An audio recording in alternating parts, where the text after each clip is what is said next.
ఇచ్చారు. పెద్ద పెద్ద నాయకులకు కులాలు అంటగట్టద్దని చాలా స్పష్టంగా చెప్పారు. ఎలా అయితే అమరజీవి పొట్టి శ్రీరాములు గారిని కేవలం వైశ్య సామాజిక వర్గానికి చెందినటువంటి సత్రాల్లో విగ్రహం పెట్టి ఆయన ఆ కులానికి చెందిన వాడే అని చెప్పేసి ముద్ర వేసే ప్రయత్నం చేశారో గత ప్రభుత్వాలు, గత వ్యవస్థలన్నీ కూడా, అలాగే అంబేద్కర్ గారిని ఒక కులానికి అంటగడుతూ ఒకళ్ళు ఎక్కువ ఓన్ చేసుకుంటూ ఈయన మావాడే అని అనుకోవటం, ఈయన వాళ్ళ వ్యక్తి అని కొందరు అనుకోవటం, ఇట్లాంటి మహనీయులకు కులాలను అంటకట్టద్దు. శ్రీకృష్ణదేవరాయలు గారు ఒక కులానికి అని చెప్పేసి కొందరు అనుకోవటం, అంబేద్కర్ గారు ఒక కులానికి అని కొందరు అనుకోవటం, ఇంకొక పెద్ద నాయకులు, ఈ వ్యవస్థ కోసం పోరాడినటువంటి నాయకులందరూ కూడా కులాల ముద్రలు వేసి దూరంగా చెరిపివేయబడ్డం అనేది పవన్ కళ్యాణ్ గారికి నచ్చలేదు. అది వ్యవస్థకు మంచిది కాదు. కాబట్టి ఖచ్చితంగా మహనీయులకు కులం అంటకట్టద్దు.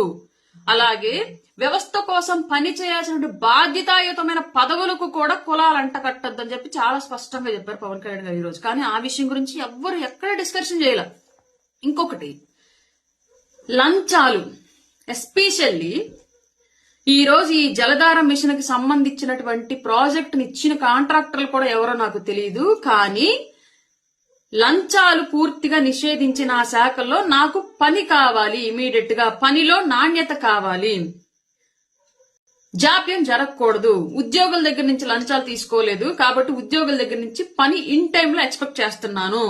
కాంట్రాక్టర్ల దగ్గర నుంచి లంచాలు ఎక్స్పెక్ట్ చేయట్లేదు కాబట్టి కాంట్రాక్టర్ల నుంచి నాణ్యత అలాగే సమయానికి పని పూర్తి చేయడం ఎక్స్పెక్ట్ చేస్తున్నాను అని క్లియర్ గా కాంట్రాక్టర్లకి, ఉద్యోగులకి, సంబంధిత శాఖలో ఉన్నటువంటి వ్యక్తులకు కూడా వార్నింగ్ ఇస్తూనే చాలా క్లియర్ గా ప్రజలకు కూడా ఒక ఇండికేషన్ ఇచ్చారు. ఎక్కడైనా జరుగుతున్నటువంటి పనిలో నాణ్యత లోపం అనేది మీరు గమనిస్తే వెంటనే అధికారుల దృష్టికి తీసుకురండి అని చెప్పేసి చాలా క్లియర్ గా చెప్పారు. ఈ విషయాన్ని ఎక్కడ డిస్కషన్ చేయాల.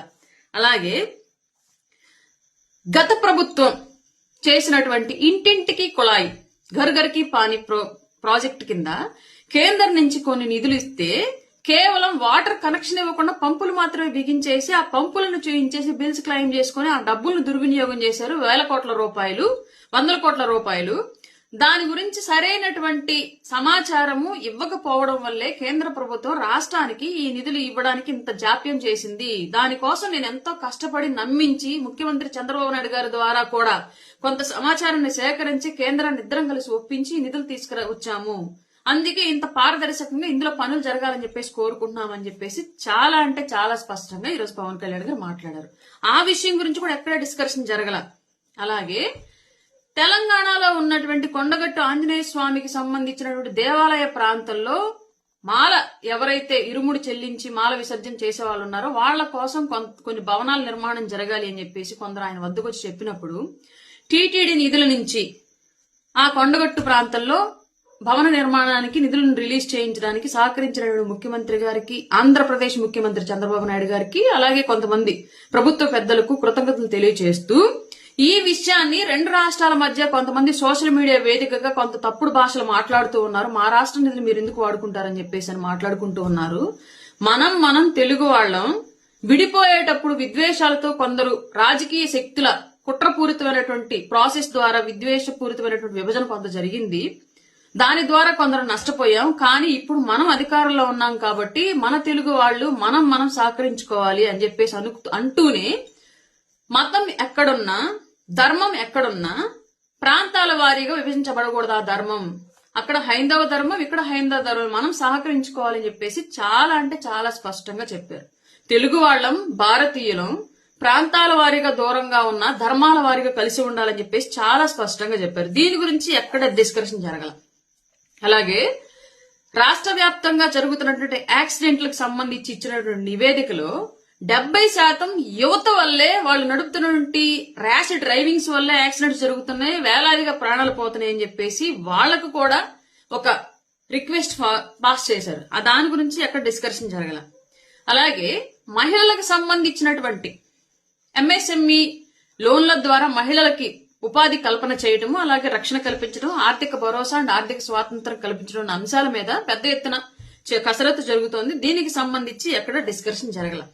చాలా తెలివిగా, చాలా అంటే చాలా కన్స్ట్రక్టివ్ గా జగన్మోహన్ రెడ్డిని తిట్టినటువంటి, తిట్టడం కాదది, వార్న్ చేసినటువంటి విషయాన్ని మాత్రం ఇన్ని వార్నింగ్లు ఇన్ని వ్యవస్థలకు ఇస్తే ఇవన్నీ పక్కన పెట్టేసి జగన్మోహన్ రెడ్డికి వార్నింగ్ ఇచ్చారన్న దాని మీద పెద్ద ఎత్తున చర్చలు జరిగాయి.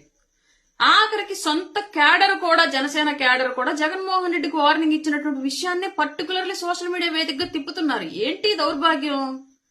పవన్ కళ్యాణ్ గారికి అసలు ఏ పదవి లేనప్పుడు, ప్రభుత్వంలో లేనప్పుడు, అధికారం లేనప్పుడే జగన్మోహన్ రెడ్డిని మోకాళ్ళ మీద కూర్చోబెడతామని చెప్పేసి ఆ రోజే వార్నింగ్ ఇచ్చాడు. ఆయన చేతిలో ఆ రోజు గవర్నమెంట్ లేదు, పదవి లేదు, అధికారం లేదు.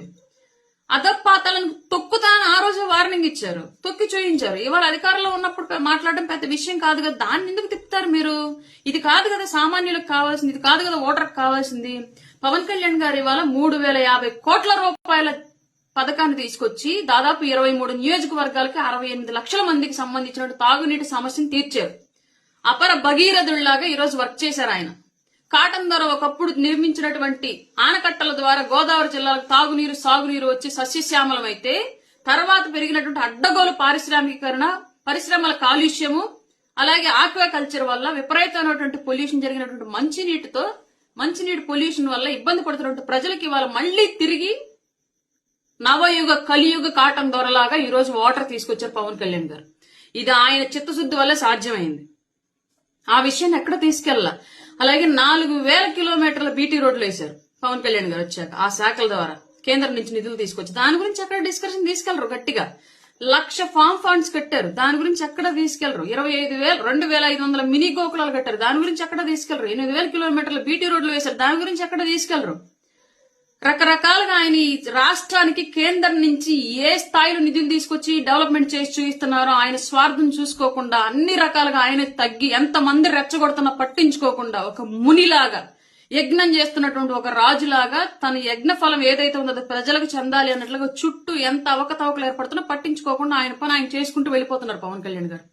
ఇదంతా వదిలేసి చాలా కన్స్ట్రక్టివ్ గా డిస్కషన్స్ అన్ని ఎక్కడ జరిగాయంటే జగన్మోహన్ రెడ్డిని తిట్టిన దగ్గర, జగన్మోహన్ రెడ్డిని వార్న్ చేసిన దగ్గరే జరిగింది. ఇది నార్మల్ పీపుల్ కి అవసరమా? దీన్న మనం తీసుకెళ్లాలి. ఒక వ్యక్తి అంత ఉన్నతంగా వ్యవస్థను ముందుకు తీసుకెళ్తూ, వ్యవస్థల్లో అంత స్థాయిలో అభివృద్ధి చేసి తీసుకెళ్లి చూపిస్తూ ఉంటే, గొప్ప గొప్ప మహనీయుల చరిత్రను మళ్లీ మన కళ్ల ముందుకి, మన పిల్లల కళ్ల ముందుకు తీసుకొస్తూ ఉంటే, వాళ్ళ జ్ఞాపకాలను మళ్లీ చరిత్రలో మర్చిపోతున్నటువంటి, కప్పివేయడనటువంటి జ్ఞాపకాలను తవ్వి మరి బయటకు తీసి ఈ రోజు మనందరి కళ్ళకి కడుతూ ఉంటే, వీటన్నింటిని పక్కన పెట్టేసి మనం చాలా కన్స్ట్రక్టివ్ గా, చాలా అంటే చాలా ప్రణాళికాబద్ధంగా పవన్ కళ్యాణ్ గారు చేస్తున్నట్టు గొప్పతనాన్ని బయటికి తీసుకెళ్లకుండా కేవలం పవన్ కళ్యాణ్ గారు వార్న్ చేసిన విషయాన్ని మాత్రం తీసుకెళ్తున్నామంటే, నాయకుడి పట్ల మనకున్నటువంటి చిత్తశుద్ధి కానివ్వండి, లేదంటే వ్యవస్థల పట్ల మనకున్నటువంటి నమ్మకం కానివ్వండి, లేదంటే కూటమి పట్ల మనకున్నటువంటి బాధ్యత కానివ్వండి, ఏ పార్టీతో ఒకసారి అర్థం చేసుకోండి ప్రతి ఒక్కరు కూడా. పవన్ కళ్యాణ్ గారు మచ్చలేని నాయకుడు, తిరుగు లేనటువంటి అభివృద్ధిని ఆ శాఖలో చేస్తున్నారు. జరిగినటువంటి అభివృద్ధి సామాన్యుడికి అవసరం, అది మాత్రం దయచేసి తీసుకెళ్ళండి బయటికి. జగన్మోహన్ రెడ్డి అధికారంలో లేనప్పుడే అల్లాడించాడు పవన్ కళ్యాణ్ గారు, ఇవాళ కొత్త ఏం కాదు ఆయనకి. Thank you.